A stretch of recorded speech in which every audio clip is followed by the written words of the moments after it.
ये बौखलाहट है, हार का डर है। आप पार्टी दिल्ली से जा रही है, ये दोनों तो क्या आतिशी मैडम भी हार रही हैं। इनको शराब घोटाले में अगर 17 महीने अंदर रखा तो कुछ तो दस्तावेज एजेंसीज ने इनके खिलाफ दिए होंगे ना, जब भी जाके ये 17 महीने अंदर रहे। तो इनके पास अगर कुछ ऐसी चीज है मेरे बारे में तो पेश करें ना, मुझे गिरफ्तार करवा दे। अगर मेरी टिकट पहले अनाउंस हो जाती तो वो यहाँ से नहीं लड़ते, यहाँ से नहीं लड़ते। वो फंस गए कि मेरी टिकट बाद में अनाउंस हुई। मगर ये आपसे मैं कह दूं कि संदीप दीक्षित से केजरीवाल हार रहे हैं। मैं आपसे कह रहा हूँ ये 10 साल बहुत लोगों को गुमराह कर दिया। वक्त आ गया इनका जाने का। लोग दिल्ली में जब लोग वेलकम करते हैं ना तो बड़ा खुले दिल से वेलकम करते हैं, 62 और 67 सीटें देते हैं, और जब पैक करते हैं तो फिर वो 2 सीटें भी नहीं देते। इनका वो वक्त आ गया। ये इलेक्शन कांग्रेस लड़ रही है, कांग्रेस के कैंडिडेट्स लड़ रहे हैं, उससे ज्यादा दिल्ली की आवाम कांग्रेस के लिए लड़ रही है, क्योंकि वो परेशान हो गई। वो कांग्रेस को वापस चाहती है, उनकी इतनी सारी प्रॉब्लम्स हैं और उन्हें यही लगता है कि सिर्फ कांग्रेस ही उनकी प्रॉब्लम सॉल्व कर सकती है।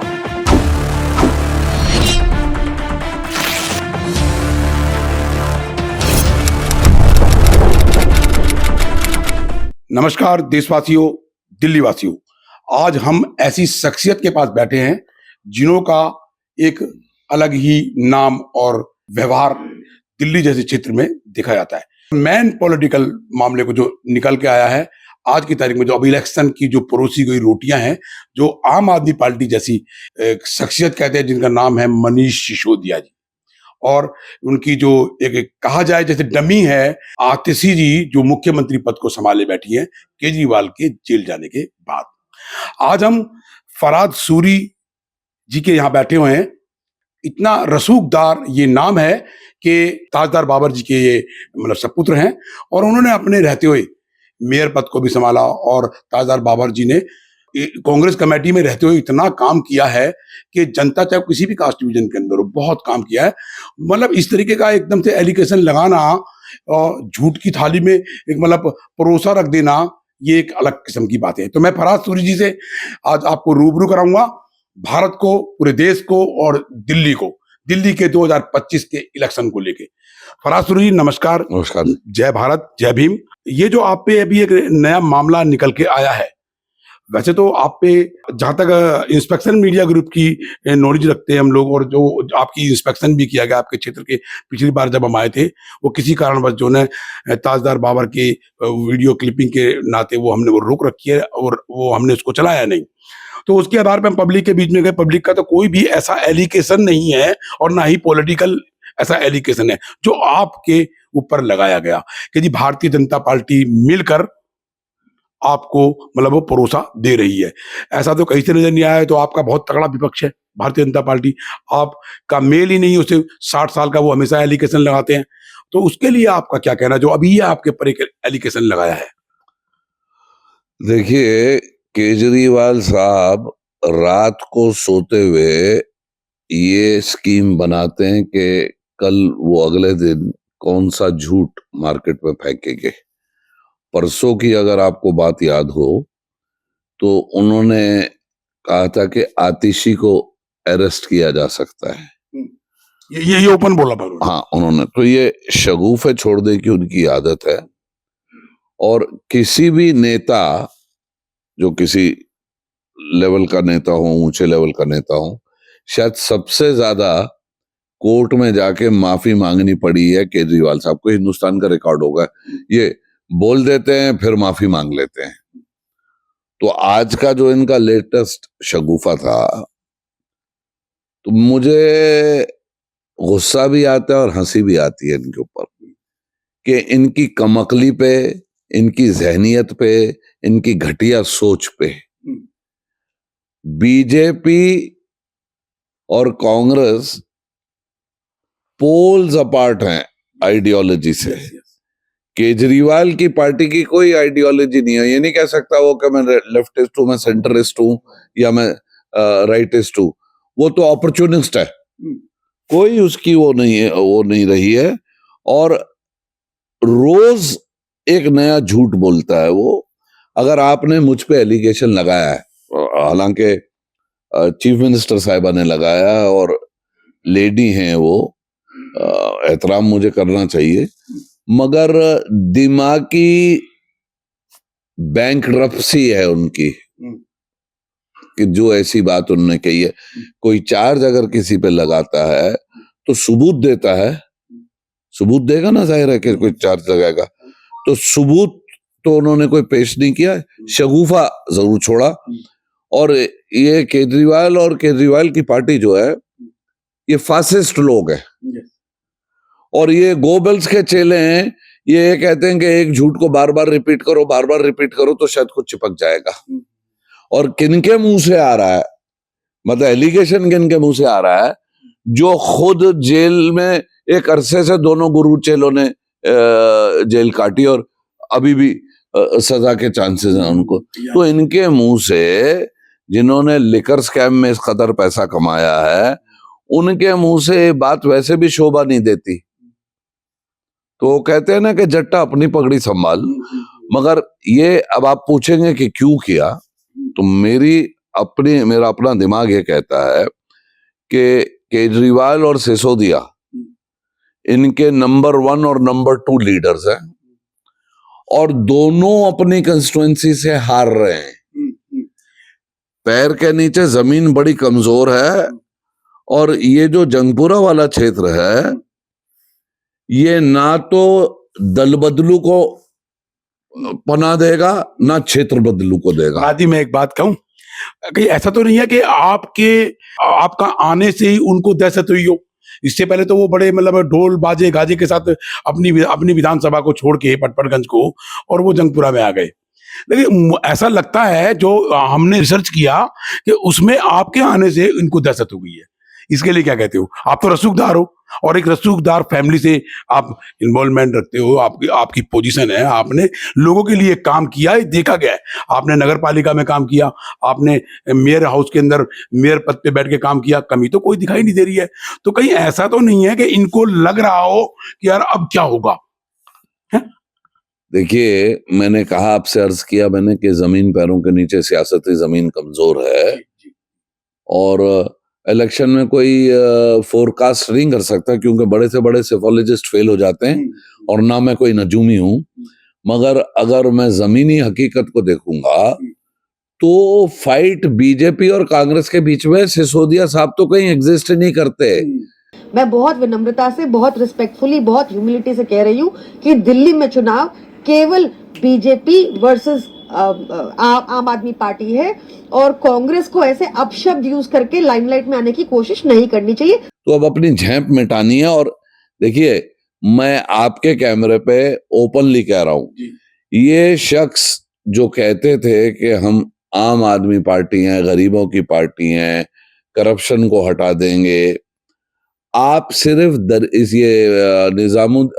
जगपुरा कंस्टिट्यूएंसी का एक गाड़ी में घूम लीजिए, गलियां कवर कर लीजिए, मेन रोड कवर कर लीजिए, 4-5 दिन में ही इस शख्स ने करोड़ों रुपए की एडवर्टाइजमेंट करी है, होर्डिंग्स लगाई है, बंटिंग्स लगाई है, पोस्टर्स लगाए हैं, छोटे बोर्ड्स लगाए हैं, बड़े बोर्ड लगाए हैं।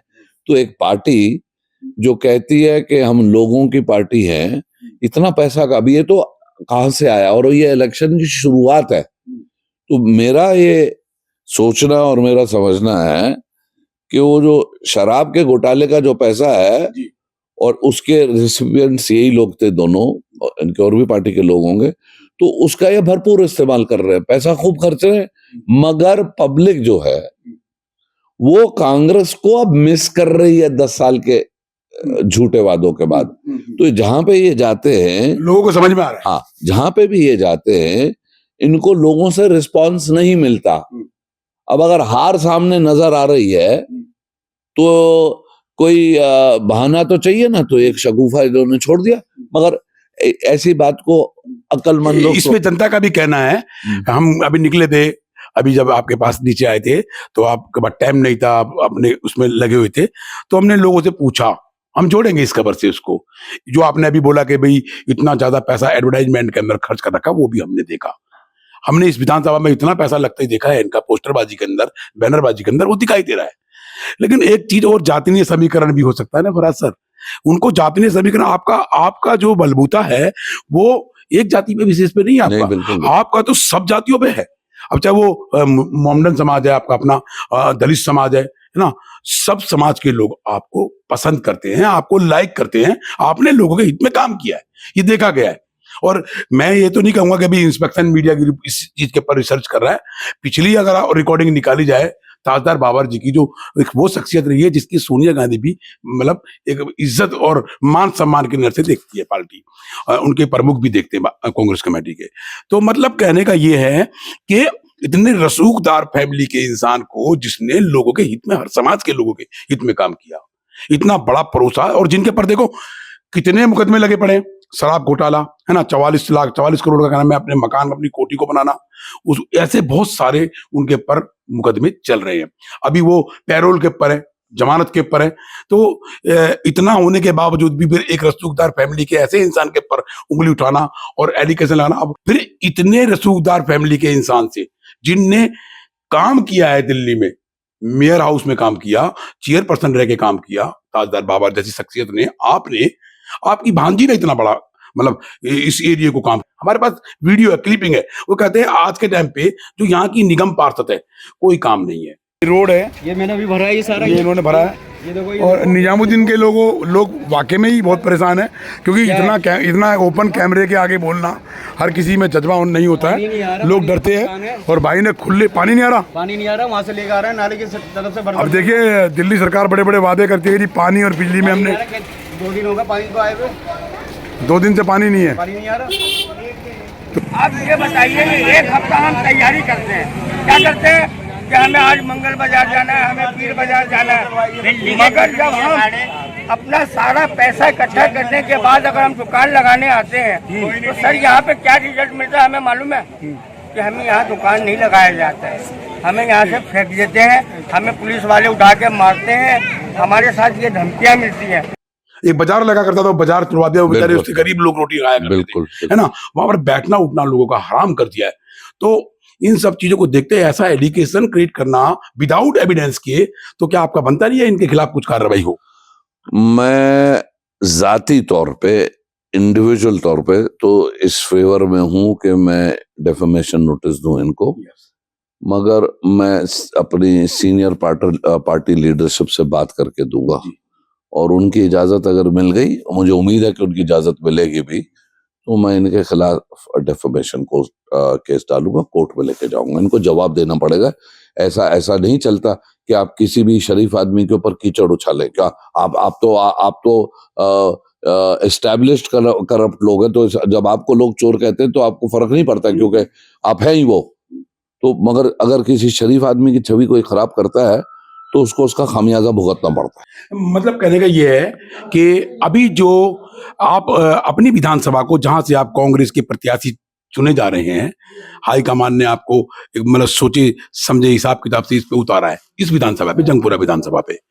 तो अभी यहाँ की जो सर्व समाज के लोगों ने क्या संबोधित करना चाहते हो कि भाई ये क्या है, कैसा है? लोग कह रहे हैं कि ये सब झूठ है, उसके लिए आपका क्या कहना है? देखिए साहब, लोग 1+1 वाले को अच्छी तरह जानते हैं, इस पार्टी को भी अच्छी तरह जानते हैं, और 10 साल से लोगों को झूठ बोला जा रहा है, उनकी भावनाओं के साथ खेला जा रहा है। और ये आदमी, हर इंसान को पता था कि, छोटा एग्जांपल आपसे देता हूं, जब ये आए अन्ना हजारे वाली मूवमेंट में आए, तो ये किस चीज पे आए थे? इन्होंने कहा था हम लोकपाल बिल लेके आएंगे। हाँ, लोकपाल बिल तो आया नहीं साहब, कितने हो गए, 11वां साल चल रहा है। इन्होंने बच्चों की कसम खाई कि मैं बंगला नहीं लूंगा, किसी पार्टी के साथ सरकार नहीं बनाऊंगा, बड़ी गाड़ी नहीं लूंगा। तो जो शख्स बच्चों की कसम झूठ खा सकता है, उससे आप क्या उम्मीद करेंगे, उससे आप क्या शिकवा रखेंगे? इनका कैरेक्टर पर। और दूसरी बात, ये उसी लाइन पे चलते हैं जिस पे आरएसएस चलती है। इनकी पूरी फैमिली आरएसएस की है। इन्होंने कई बारी सभाओं में कहा कि मेरे फादर आरएसएस अटैचमेंट है, नहीं, आरएसएस के रह चुके हैं। तो आप इनसे फिर क्या उम्मीद करते हैं कि कोई ये फेयर बात करेंगे? ये तो झूठ ही बोलेंगे, हर बात में लोगों को वर्गलाएंगे, लोगों में फसाद करवाएंगे। तो इनकी तो ये एक एस्टैब्लिश्ड पॉलिसी है। और सच्ची बात बताऊं कि सिर्फ दोनों को डर है कि हम हार रहे हैं। और जब हार सामने आती है तो फिर अकल भी आपका साथ छोड़ देती है, तो फिर आप ये समझते हैं कि आप बड़े समझदार हैं, मगर आप ऐसी बेवकूफियों की हरकतें करते हैं। तो ये तो बेवकूफाना हरकत है जिसको हर इंसान, सभ्य इंसान, समझदार इंसान उसको कंडेम करेगा। देखिए, हम आज फराज सूरी जी, ताजदार बाबर जी के यहाँ पर आए और हमने लोगों के विजुअल भी लिए हैं। इसके अंदर लोगों का कहना है कि ऐसा कुछ नहीं है, उन दहशत की जिंदगी जी रहे। पटपटगंज विधानसभा से वो रिलीव मारकर वहां पर काम नहीं करा, इसलिए विधानसभा जंगपुरा में आए। और जंगपुरा में जब तक ताजदार बाबर के सपूत का नाम नहीं था तो ये सोच भी नहीं सकते। जब उनका नाम आया इस विधानसभा के अंदर एज ए कैंडिडेट तो उनको दहशत होगी। ये लोगों का कहना, हमारा कहना नहीं है, इंस्पेक्शन मीडिया ग्रुप का कहना नहीं है, ये लोगों का कहना है। उन लोगों का जो हर समाज से संबंध रखते हैं, सभी समाज के लोग चाहते हैं कि फराज सूरी जैसा एक व्यक्ति विशेष, उस पर ऐसा एडिकेशन नहीं होना चाहिए। और ये सिद्ध भी कर दिया। हम आज फराज सूरी जी के पास बैठे हैं, उन्होंने बताया कि आप बता दीजिए कि हम किस तरीके से गलत हैं। और ये तो हमने भी देखा है, मम्मी जी चेयरपर्सन रही एनडीएमसी नगर पालिका की, फराज सूरी जी खुद मेयर पद पे रहे, उनकी भांजी निगम पार्षद रही। पॉलिटिकल बेस के अंदर इंदिरा गांधी के टाइम से ताजदार बाबर जी का बहुत तगड़ा योगदान रहा।